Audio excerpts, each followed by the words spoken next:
संसद के नवनिर्मित भवन के लोकार्पण समारोह के मुख्य अतिथि आदरणीय प्रधानमंत्री श्री नरेंद्र मोदी जी,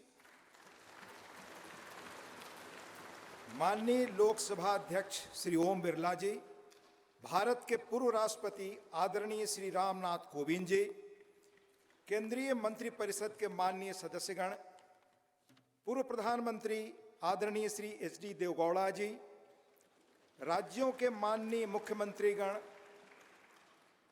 विभिन्न देशों के राजदूतगण, लोकसभा की पूर्व अध्यक्ष माननीय श्रीमती सुमित्रा महाजन जी,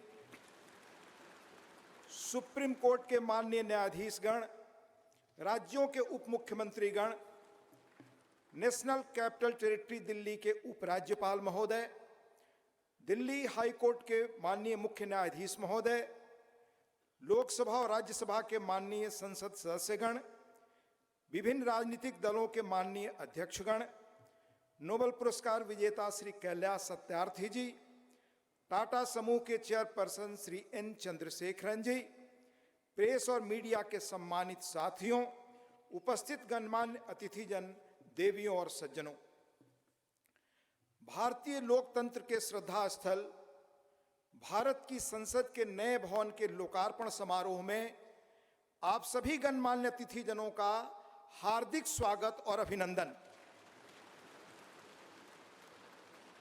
आजाद भारत की अस्मिता और हमारी समृद्ध लोकतांत्रिक विरासत का प्रतीक संसद के इस नए भवन को देश को समर्पित करने के ऐतिहासिक अवसर पर आप सभी का स्वागत करना अत्यंत सम्मान और सौभाग्य की बात है, अविस्मरणीय क्षण है।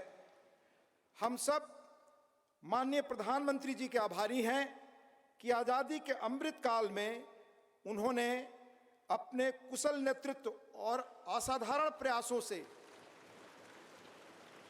स्वतंत्र भारत की जनता की आशाओं और आकांक्षाओं के अनुरूप नए संसद भवन की संकल्पना को मूर्त रूप दिया है। इसके लिए अपनी ओर से और समस्त देशवासियों की ओर से उनका हार्दिक धन्यवाद और अभिनंदन। आज हम सब ऐतिहासिक अवसर पर इस भवन के प्रांगण में एकत्रित हैं। हमारे जैसे विशाल और जीवंत लोकतंत्र के लिए यह गर्व का क्षण है।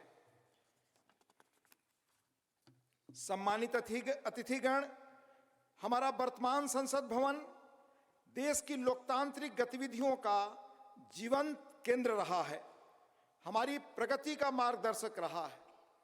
यह भवन भारत की स्वतंत्रता प्राप्ति तथा अनेक संविधान निर्माण से लेकर हमारी गौरवशाली लोकतांत्रिक यात्रा के दौरान अनेक ऐतिहासिक घटनाओं का साक्षी रहा है। बदलते समय के साथ माननीय सदस्यगण अपने संसदीय दायित्वों के समुचित निर्वहन के लिए आधुनिक सुविधाओं एवं नई तकनीक से युक्त एक नए संसद भवन की आवश्यकता महसूस कर रहे थे। आने वाले वर्षों में परिसीमन के कारण सदस्यों की संख्या में बढ़ोतरी की संभावना एवं संसद की बढ़ती हुई जिम्मेदारियों को देखते हुए वर्तमान संसद भवन में स्थान का अभाव भी महसूस किया जा रहा था।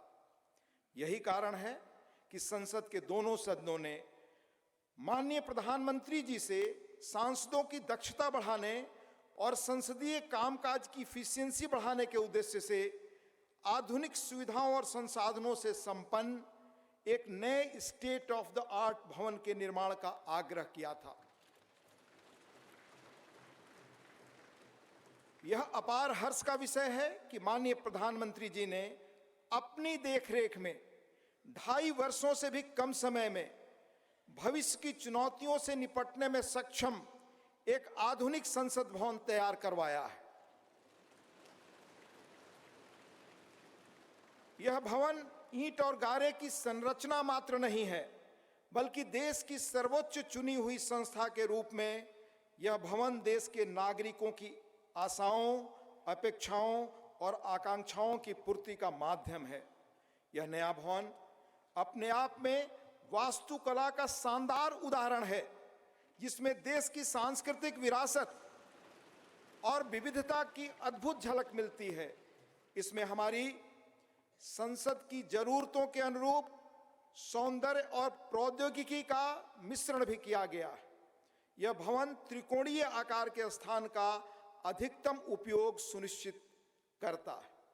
इसमें लोकसभा और राज्यसभा के कक्षों में पुराने भवन की तुलना में कहीं अधिक लोगों के बैठने का स्थान है। इन कक्षों में प्रत्येक सदस्य के लिए पूरी तरह डिजिटली वायर्ड इंटरनेट प्रोटोकॉल आधारित प्रणाली एवं इंटीग्रेटेड मल्टीमीडिया डिस्प्ले की सुविधा, अतिरिक्त सुरक्षा बटन के साथ मतदान प्रणाली सहित अन्य आधुनिक सुविधाएं भी उपलब्ध कराई गई हैं, ताकि माननीय सदस्य अपने कर्तव्यों का दक्षतापूर्वक निर्वहन कर सकें। देश की गौरवशाली लोकतांत्रिक यात्रा में आज का दिन एक महत्वपूर्ण पड़ाव है। अगले 25 वर्षों में जब हम आजादी का शताब्दी वर्ष मना रहे होंगे, तब इस अमृत काल में निर्मित यह नया संसद भवन हमारे जनप्रतिनिधियों के लिए प्रेरणा का स्रोत होगा। इस भवन में बैठकर हमारी संसद देश के स्वर्णिम भविष्य के निर्माण के लिए अनेक कालजयी निर्णय लेगी और वह दिन दूर नहीं जब भारत आने वाले वर्षों में विश्व के लोकतांत्रिक देशों में शिखर पर होगा और समस्त विश्व को प्रभावी नेतृत्व देगा। इन्हीं शब्दों के साथ यहाँ पधारे सभी सम्मानीय अतिथियों का पुनः हार्दिक अभिनंदन और स्वागत। धन्यवाद। जय हिंद।